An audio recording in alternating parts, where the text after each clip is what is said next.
Katie, you are in Greece this weekend as the search continues for Michael Mosley. Just tell us, just bring us the story so far. Where are we up to tonight and how have we got here? Yeah, well, we are on the third full day of searching the island today, and every day has sort of been characterised by a different kind of search. So, I mean, Michael went missing on Wednesday afternoon. His wife reported that to the police in the evening. And essentially, over the last few days, you've had police coming over from mainland Greece, you've had firefighters. Over the last few days, there have been more than 100 people out looking for Michael, and that's focused on different parts of the island. At one point, they thought that he might be in some woodland by a football pitch, sort of towards the village of Pedy, where we have seen CCTV identify him. But then yesterday, the police came across further CCTV, which suggested that he'd gone up into this really rocky part of the island, right up in the mountains, which actually, myself and a couple of other journalists did some of the walk today towards the port where he was staying. And honestly, it was 10 a.m. We didn't want to do it after 10 minutes. It was so hot, really awful terrain to be walking in. So the search today has been focusing there.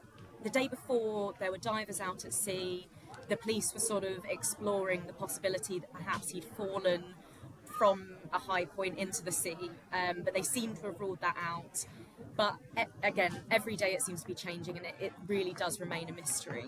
Right. And so the CCTV has helped to sort of piece a few bits together, hasn't it? What specifically has the CCTV been able to rule in and out? Absolutely. Well, obviously we know from Michael's wife, Claire, that he left this beach called St Nicholas Beach at around 1:30, and it was assumed he'd walked along a coastal path.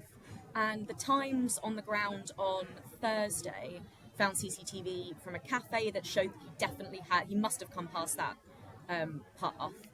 And then effectively he walked around a bay, and this new CCTV, it was quite an illogical route that he seems to have taken. You would think if you were going back to Simi, there's actually a more straightforward route, but obviously he didn't have a phone with him.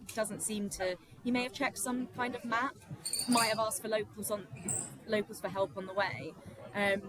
So that's what the CCTV has helped to do. It's helped to rule out. There are lots of other paths he could have taken.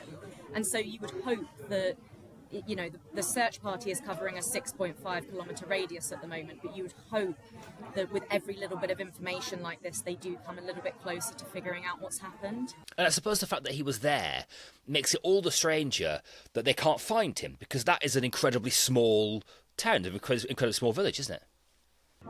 Absolutely, and before that CCTV as well, it's an island. It was quite plausible that he'd gone for a swim and perhaps something had happened in the water.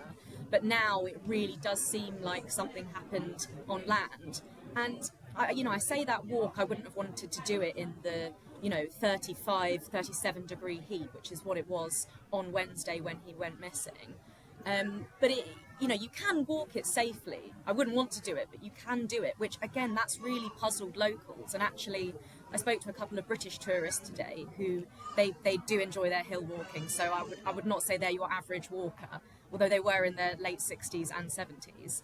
And they did it quite confidently. So it really, every time you learn a little bit of more information on this story, it actually becomes more perplexing. Right.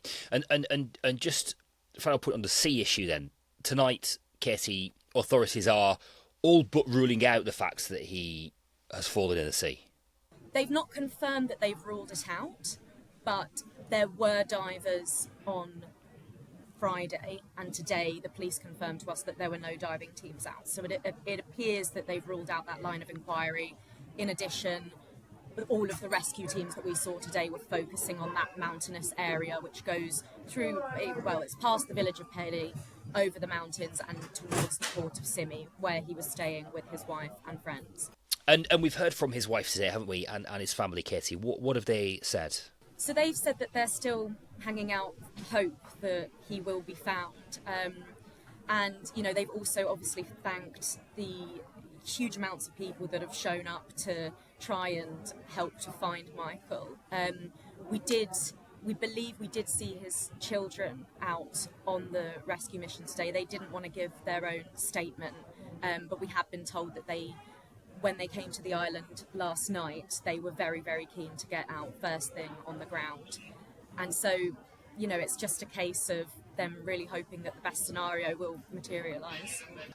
It's extraordinary, really, to be perfectly honest with you, Katie, to be sat here and having this conversation with you, because I was with Michael a couple of weeks ago. We were on a television show together. We were in the green room, and his wife Claire.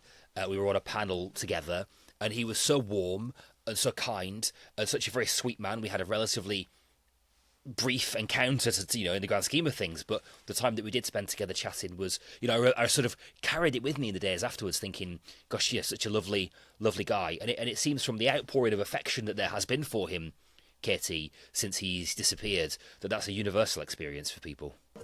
Absolutely, and you saw that on social media the moment the story went live that he went missing. But I did also hear it from everyone on the ground today, even locals who just thought they'd seen him said that they'd looked him up afterwards and they'd read all about him, and he just seemed like a really intelligent, very decent guy. And one of the British tourists that I spoke to today, who just on holiday, as I said, with her walking group, they decided first thing in the morning, again, even though the temperatures today were in their late 20s, to go and retrace that route. They spent hours from 9 a.m. till 1:30 when we spoke to them, looking for him. And Sue, one of the walkers, had said to me that she listened to his BBC Radio 4 show all the time.